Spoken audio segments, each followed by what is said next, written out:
2025 সালে এসএসসি পরীক্ষা জুন মাসের 26 তারিখ থেকে শুরু হবে। তো এই সময় স্টুডেন্টদের কি করণীয় সে বিষয়ে আজকে আমি একটু কথা বলব।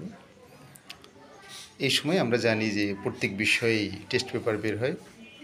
এখন কাজ হচ্ছে স্টুডেন্টদের টেস্ট পেপারগুলো সংগ্রহ করা এবং পারতপক্ষে টেস্ট পেপারের বেশিরভাগ অংশই প্র্যাকটিস করা এবং এই পর্যন্ত যে মুখস্থ বিষয়গুলো ছিল সেগুলোকে আবার রিভাইজ দেওয়া।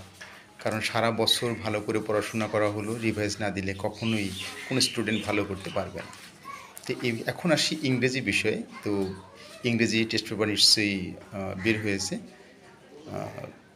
এবং এখন এই মুহূর্তে প্রত্যেকেরই উচিত খুব দ্রুত টেস্ট পেপার সংগ্রহ করা এবং টেস্ট পেপারের প্রথম দিক থেকে দেখব ক্যারেট ক্লজে প্রশ্ন আছে, ঢাকার অথবা প্রত্যেকটা বিভাগের ভালো ভালো যে প্রতিষ্ঠানগুলো আছে সেই প্রতিষ্ঠানগুলো প্রশ্ন আছে।